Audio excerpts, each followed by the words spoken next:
Hello students, welcome to WiFi classes. Students, अभी तक हम लोग बेसिक मैथमेटिक्स में ट्रिग्नोमेट्री कंप्लीट कर चुके हैं और कोऑर्डिनेट ज्योमेट्री कंप्लीट कर चुके हैं, राइट। आज की क्लास में हम लोग को स्टार्ट करना है अलजेब्रा स्टार्ट करेंगे और आज ख़त्म भी कर देंगे, राइट। अलजेब्रा में देखिए हमें क्या पढ़ना है। अलजेब्रा में हम क्वाड्रेटिक इक्वेशन कंप्लीट करेंगे, क्वाड्रेटिक इक्वेशन के बारे में देखेंगे, फिर पढ़ेंगे बाइनोमियल थ्योरम, फिर पढ़ेंगे थोड़ा सा लॉगरिथम के बारे में, उसके बाद अरिथमेटिक प्रोग्रेशन और ज्योमेट्रिक प्रोग्रेशन। इतना पढ़ेंगे हम लोग आज अलजेब्रा में, ठीक है। तो अच्छा, ये जो अलजेब्रा है ये है क्या? अलजेब्रा मैथमेटिक्स की एक ब्रांच होती है जिसमें हम इक्वेशंस और फॉर्मूला में नंबर्स की जगह पर सिंबल्स और लेटर का यूज़ करते हैं। जैसे कि मान लीजिए कि ये है ax प्लस बी, ये क्या है? एक इक्वेशन है, इज इक्वल टू साइन लगा हुआ है और लेफ्ट साइड में कुछ है और राइट साइड में कुछ है, यानी कि ये इक्वेशन है ना। अच्छा, ए की जगह पर कुछ नंबर होगा, x की जगह पर भी कुछ नंबर होगा और b की जगह पर भी कुछ नंबर होगा। तो यहाँ पर हम नंबर्स की जगह पर हमने लेटर्स का यूज़ किया है। तो मैथमेटिक्स की वो ब्रांच जिसमें हम ऐसा करते हैं उसको हम बोलते हैं अलजेब्रा, राइट। अच्छा, अलजेब्रा में हम स्टार्ट करेंगे क्वाड्रेटिक इक्वेशन से। क्वाड्रेटिक इक्वेशन क्या होती है? ये इस फॉर्म की इक्वेशन होती है ax square plus B X plus C, right. ax square plus B X plus C, इसमें देखिए ए बी सी, जो ए बी सी है ये कांस्टेंट है, यानी ए बी सी की फिक्स्ड वैल्यू है, और जो x है वो वेरिएबल है। x वेरिएबल का मतलब कि ऐसी क्वांटिटी जिसकी वैल्यू बदल सके। तो x की अलग अलग वैल्यू यहाँ पर हो सकती है और a b c ये सब कांस्टेंट्स हैं, इनकी फिक्स्ड वैल्यू है और x की अलग अलग वैल्यू हो सकती है। तो x वेरिएबल है और a b c कांस्टेंट है, ठीक है। अच्छा, तो ये जो इक्वेशन होती है इसमें एक सिंगल वेरिएबल होता है। जैसे देखा हमने यहाँ पर कि एक x ही वेरिएबल है, तो क्वाड्रेटिक इक्वेशन में सिंगल वेरिएबल होता है और ये 2 डिग्री इक्वेशन होती है। 2 डिग्री इक्वेशन का मतलब कि जो वेरिएबल है उसकी मैक्सिमम पावर 2 है, तो ये सिंगल वेरिएबल इसमें है, पहली चीज सिंगल वेरिएबल, और ये 2 डिग्री इक्वेशन है। 2 डिग्री इक्वेशन का मतलब कि जो भी वेरिएबल है उसकी मैक्सिमम पावर क्या दिख रही है आपको? 2 है ना। x की पावर 1 भी है पर x की पावर 2 भी है, तो मैक्सिमम पावर कितनी है? 2, राइट। ये सब चीजें अगर आपको ना भी याद रहे तो आपको बस इतना याद रखना है कि ये जो फॉर्म है इक्वेशन का ax square plus B X plus C is equal to 0, यही क्वाड्रेटिक इक्वेशन है। ax square plus B X plus C यही क्वाड्रेटिक इक्वेशन है। अच्छा, ये जो इक्वेशन है इसको सॉल्व करने के बाद हमें x की वैल्यूज मिलेंगी। फिर से एक बार, ये जो इक्वेशन है इसको सॉल्व करने के बाद हमें x की वैल्यूज मिलेंगी, राइट। जो x की वैल्यूज मिलेंगी उसको हम बोलेंगे रूट्स ऑफ इक्वेशन। इक्वेशन के रूट्स का मतलब कि जो इक्वेशन में x है उसकी वैल्यू, राइट। अब x की मैं वैल्यूज बोल रहा हूं, तो x की वैल्यू 1 भी हो सकती है और x की वैल्यू 2 भी आ सकती है। जनरली अभी हम मान के चलेंगे कि यहां पर x की 2 वैल्यूज आएगी, राइट। x की 2 वैल्यूज आएगी और दोनों वैल्यूज क्या कहलाएगी? Roots of the equation. तो जो रूट्स ऑफ द इक्वेशन होगी उसका एक फॉर्मूला होता है, राइट। और वो फॉर्मूला क्या होता है?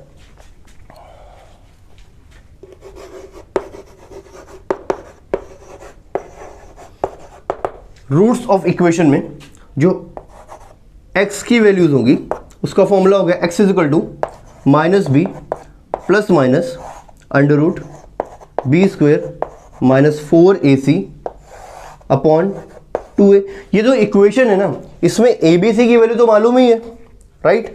तो अगर abc की वैल्यू मालूम है तो ये वाला फॉर्मूला लगा के हम x की वैल्यूज निकाल सकते हैं। x बराबर minus b plus minus under root b square minus 4ac upon 2a, right. तो अच्छा, x की 2 वैल्यूज आएंगी, एक बार यहाँ पर प्लस साइन लेंगे तो x की एक वैल्यू आएगी और दूसरी बार माइनस साइन लेंगे तो यहाँ पर x की दूसरी वैल्यू आएगी।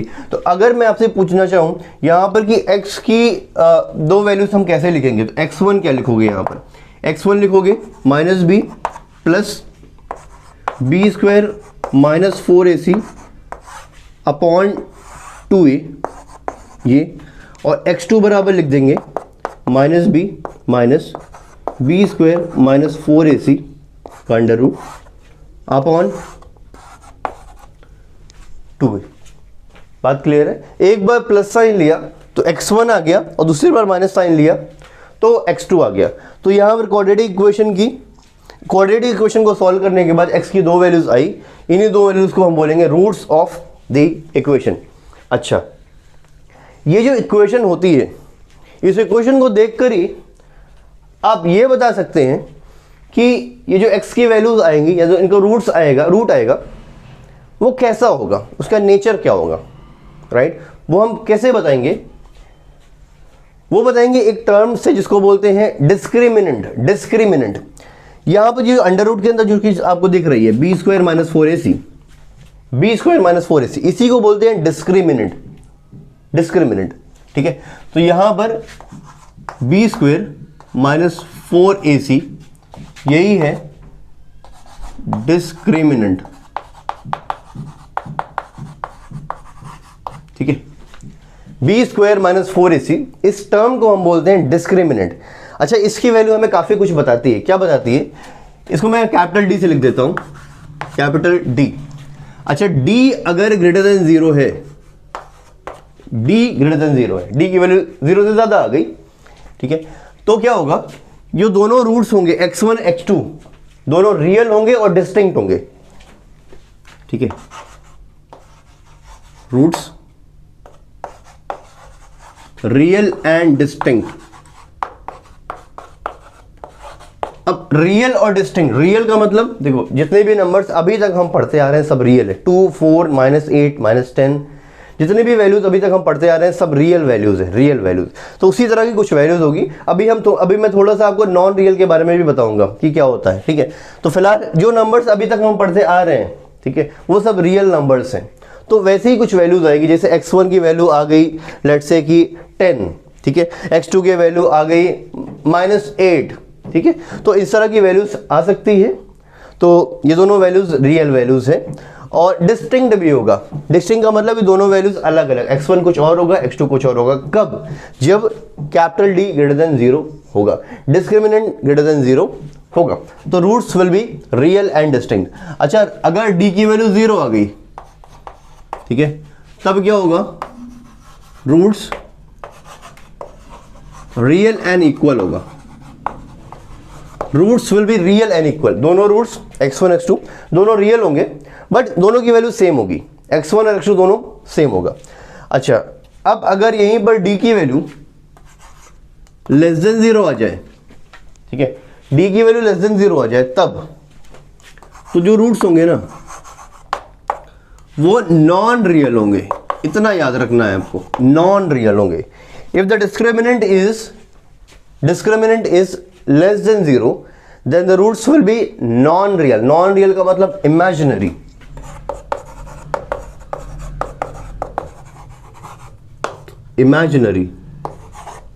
ठीक है, इमेजिनरी। अब ये नॉन रियल नंबर या फिर इमेजिनरी नंबर होता क्या है? देखिए, जनरली नॉन रियल नंबर के आगे आई लगा होता है। जैसे कि ये लिख दिया मैंने 2i, बहुत ज्यादा इसमें नहीं देखना, हम नहीं देखेंगे, ठीक है, ये 2i, ठीक है, 2 के आगे i लग गया, या फिर सिंपली आप i बोल दो। एक्चुअली में i ही इमेजिनरी नंबर होता है। i का मतलब होता है इमेजिनरी नंबर या नॉन रियल नंबर, और i का जो मतलब होता है ना वो होता है √-1, √-1, ठीक है। तो i इज इक्वल टू √-1, यही नॉन रियल नंबर होता है। √-1 it's a non real number, ये एक इमेजिनरी नंबर होता है। और ये i अगर किसी दूसरे नंबर के साथ जुड़ जाता है, जैसे 2i, तो ये पूरा का पूरा क्या बन जाता है? Non real number. हालांकि इसके बारे में हम बहुत कम पढ़ेंगे, लगभग ना के बराबर पढ़ेंगे, बस इतना ही आपको जानना है, ठीक है। तो फिर से एक बार रिवाइज करते हैं इसमें कि क्वाड्रेटिक इक्वेशन जो होती है वो किस फॉर्म की होती है? ax² + bx + c = 0। इसका जो सोल्यूशन होगा ना, उसकी दो वैल्यूज आएंगी और दोनों values roots of the equation कहलाएगी, और वो क्या होगी? ये x1 और ये x2। अच्छा, अंडर रूट में जो b² - 4ac है, इसको हम क्या बोलेंगे? डिस्क्रिमिनेंट बोलेंगे। डिस्क्रिमिनेंट हमें रूट्स के बारे में इंफॉर्मेशन देता है कि रूट्स ये कैसे होंगे। तो अगर डिस्क्रिमिनेंट ग्रेटर देन 0 है तो roots will be real and distinct. Real होगा और दोनों रूट्स अलग अलग होंगे। अगर रूट डी बराबर 0 है तो दोनों रूट्स कैसे होंगे, रियल होंगे पर बराबर होंगे, इक्वल होंगे। अच्छा, अगर डिस्क्रिमिनेंट लेस देन 0 है तो रूट्स कैसे होंगे, नॉन रियल होंगे। ठीक है, इतनी बात क्या क्लियर है आपको, इतना नोट करो और स्नैपशॉट लो, मैं इस पे एक सवाल कराऊंगा आपको। देखो ये क्वेश्चन है क्वाड्रेटिक इक्वेशन पे। क्वेश्चन क्या कह रहा है कि particle speed v is equal to t square plus 3t minus 4, find time when particle momentarily comes to rest. यानी कि पार्टिकल की स्पीड की इक्वेशन दी या फॉर्मूला दिया हुआ है, वो क्या दिया हुआ है, v is equal to t square plus 3t minus 4, right. यहां पर अगर आप गौर करें, ये जो पार्टिकल की स्पीड है वो टाइम पे डिपेंड कर रही है। यानी कि राइट हैंड साइड में अगर आप t की अलग अलग वैल्यूज रखें तो स्पीड की अलग अलग वैल्यूज आपको मिलेंगी। तो जो पार्टिकल है जो चल रहा है उसकी स्पीड चेंज हो रही है टाइम के रिस्पेक्ट में, टाइम चेंज हो रहा है, टाइम की वैल्यू चेंज हो रही है, तो स्पीड भी चेंज होगी। यहां पर स्पीड मीटर पर सेकंड में दी हुई है और टाइम सेकंड में दिया हुआ है। तो आपको यह बताना है कि कब ये पार्टिकल मोमेंटरीली, एक मोमेंट के लिए, एक इंस्टेंट के लिए रेस्ट पे आ जाएगा, राइट। तो ये मैं ये बोल रहा हूं यहां पर कि अगर t की वैल्यू आप अलग अलग यहां पर रखो इसे इस तरफ, तो v की वैल्यू आपको अलग अलग मिलेगी। तो क्वेश्चन के हिसाब से, जैसे क्वेश्चन कह रहा है कि पार्टिकल, वो टाइम निकालिए जब पार्टिकल रेस्ट पे आ जाए थोड़ी देर के लिए, इंस्टेंट के लिए। तो ये पॉसिबल है बिल्कुल कि टाइम की कोई वैल्यू होगी जिसको यहां पर रखो तो v 0 हो जाए। पार्टिकल का रेस्ट में आने का मतलब क्या है, पार्टिकल का रेस्ट में आने का मतलब यह है कि पार्टिकल की वेलोसिटी या स्पीड 0 हो जाए। जिस पार्टिकल की स्पीड 0 होती है वो रेस्ट पे ही होता है। तो हमें क्या करना है कि हमें t निकालना है, कब, जब v 0 हो, यही निकालना है। और ये पॉसिबल है, मैंने बोला कि t की अलग अलग वैल्यूज रखोगे तो v की अलग अलग वैल्यूज यहां पर आएंगी। तो t की एक पर्टिकुलर वैल्यू के लिए v 0 होगा, तो वही t निकालना है, वही टाइम निकालना है जब पार्टिकल की स्पीड 0 हो, पार्टिकल रेस्ट पे। कैसे निकालेंगे, देखो हम ये मान लेते हैं कि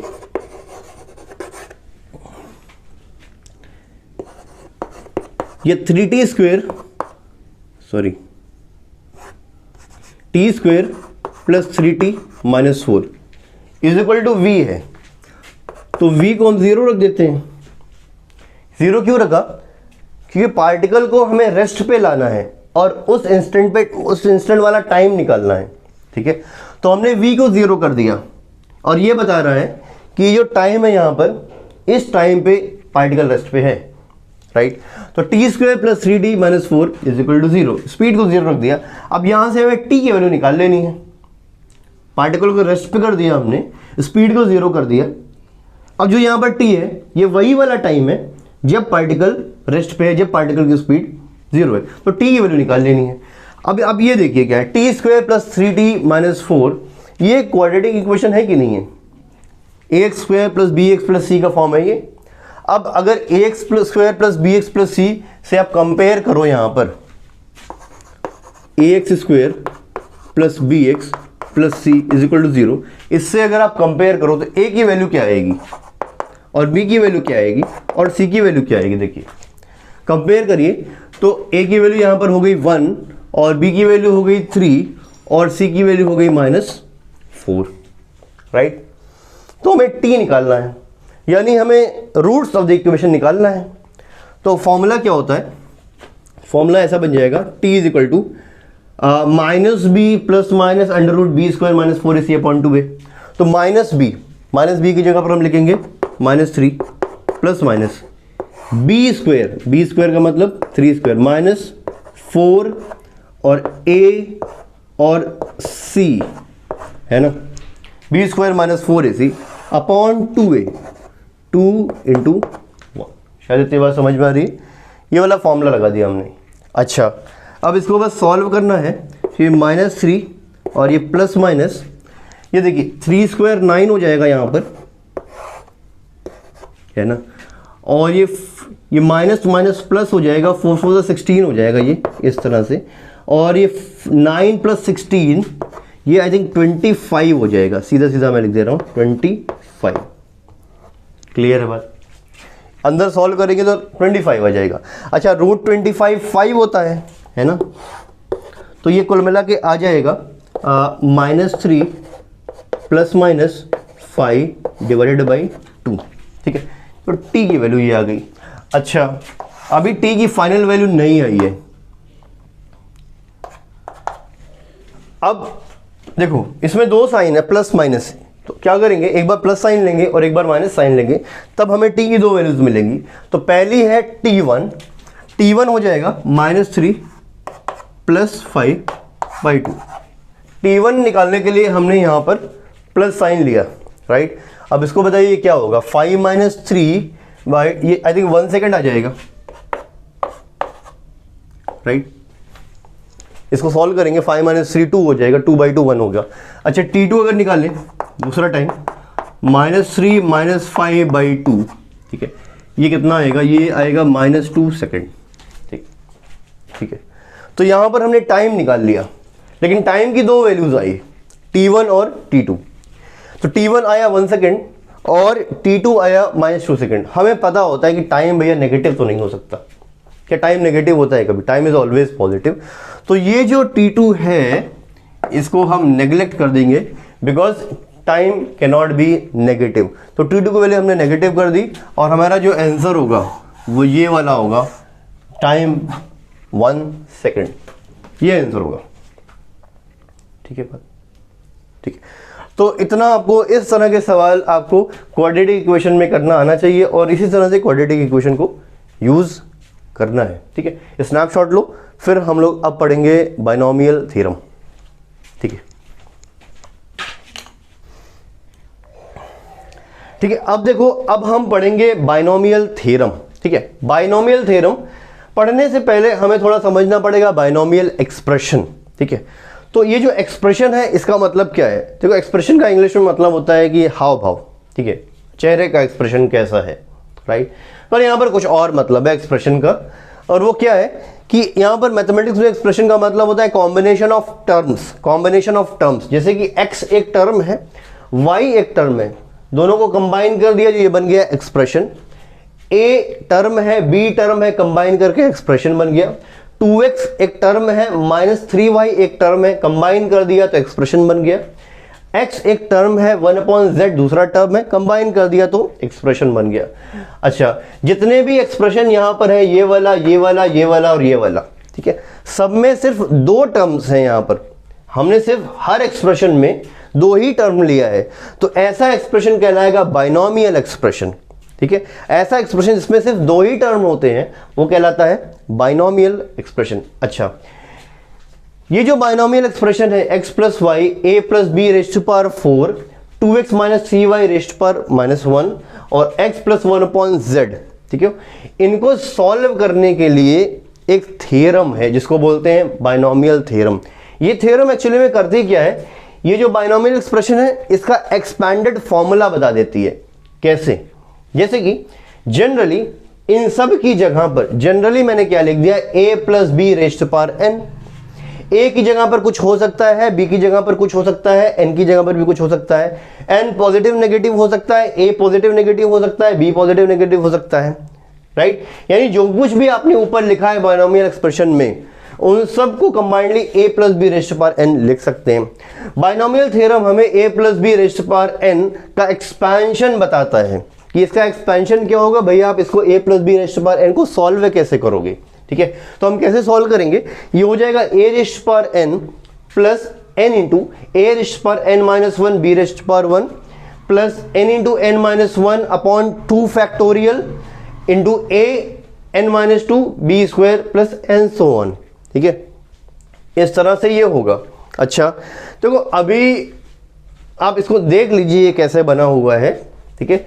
यहां पर देखो कि जो a है उसकी पावर घटती जा रही है, a raised to power n, a raised to power n - 1, a raised to power n - 2 and so on. जो b है उसकी पावर बढ़ती जा रही है, b raised to power 0 है यहां पर, b raised to power 1, b raised to power 2, b raised to power 3। और ये जो n है ये किस तरह से चेंज हो रहा है, यहां पर सिर्फ n है, यहां पर n - 1 upon 2 factorial, n - 1 n - 2 upon 3 factorial, ऐसा आएगा। अच्छा, 2 फैक्टोरियल का मतलब, 3 फैक्टोरियल का मतलब आपको समझ में आता है क्या है, ये क्या होता है, 2 फैक्टोरियल क्या होता है, 2 फैक्टोरियल होता है 2 इंटू 1। अच्छा 3 फैक्टोरियल क्या होता है, अगर आपको नहीं मालूम, ये जो सिंबल है फैक्टोरियल का सिंबल है, फैक्टोरियल, इसको पढ़ेंगे 2 फैक्टोरियल, इसको मतलब होता है 2 इंटू 1। अच्छा इसका मतलब होता है 3 फैक्टोरियल, इसका मतलब क्या हो जाएगा 3 इंटू 2 इंटू 1। इस तरह से 4 फैक्टोरियल क्या हो जाएगा 4 इंटू 3 इंटू 2 इंटू 1। शायद बात क्लियर हो रही है, राइट। अच्छा इसको आप याद कर ले तो बहुत अच्छी बात है, बट इसका डायरेक्ट यूज नहीं मिलेगा आपको कहीं पर। अब देखो इसी एक्सप्रेशन को मैं ऐसे चेंज कर देता हूं कि a की जगह पर 1 लिख दिया और b की जगह पर x लिख दिया।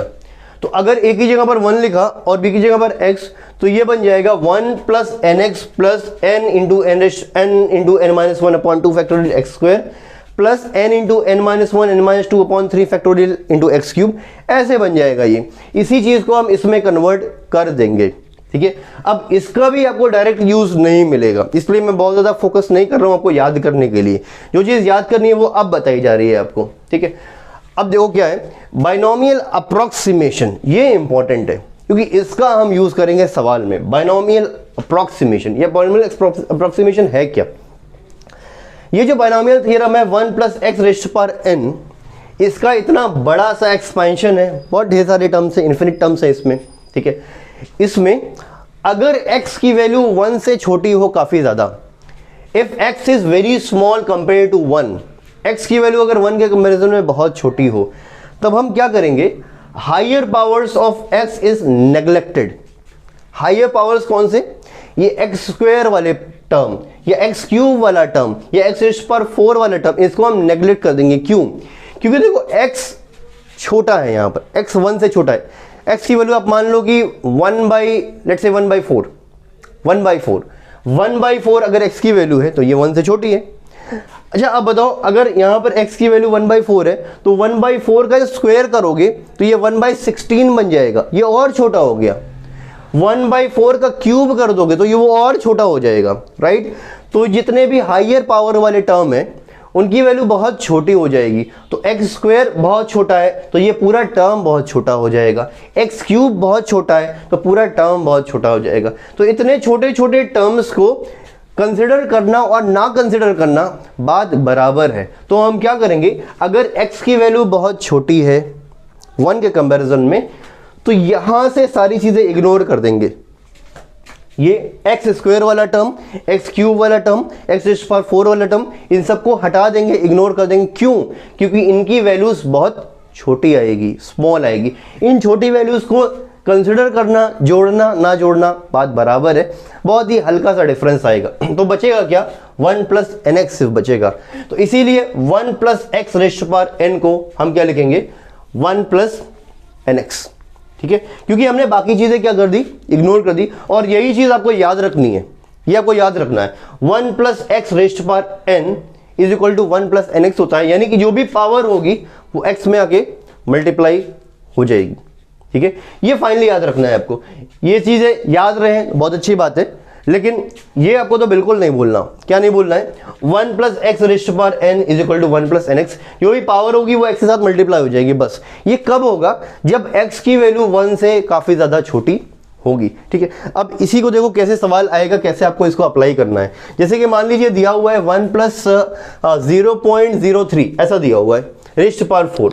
तो देखो 1 के साथ ये चीज जुड़ी हुई है और ये चीज काफी ज्यादा छोटी है, स्मॉल है, ठीक है। ये 1 plus x raised power n के फॉर्म में है, ये चीज बहुत छोटी। तो क्या करोगे, ये जो पावर इसके साथ मल्टीप्लाई कर दो, ये बन जाएगा 1 प्लस 4 इंटू 0.03। इसको सॉल्व कर लो, जो भी आएगा। सिमिलरली यहां पर भी देखिए 1 माइनस 0.03 रेज़्ड पावर 4, ये चीज बहुत छोटी है, प्लस हो या माइनस हो कोई फर्क नहीं पड़ता, ठीक है। ये चीज बहुत छोटी है तो पावर को इसके साथ मल्टीप्लाई कर देंगे, ये आ जाएगा 4 इंटू 0.03। सॉल्व कर लो, जो भी आ जाए।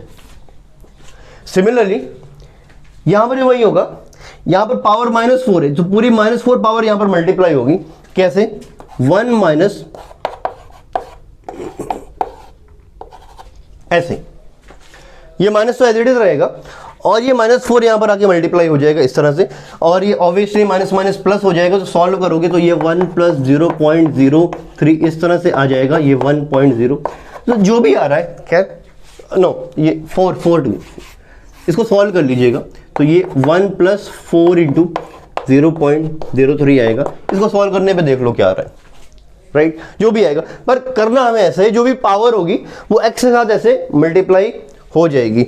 इतना आप देखिए फटाफट पहले, ठीक है, इसका स्नैपशॉट लो। तो ठीक है यार, इतनी चीजें देखो ना, ये सारी चीजें आपको बहुत अच्छे से रिवाइज करनी है, क्योंकि रिवीजन के बगैर ना कोई फायदा नहीं है पढ़ने का।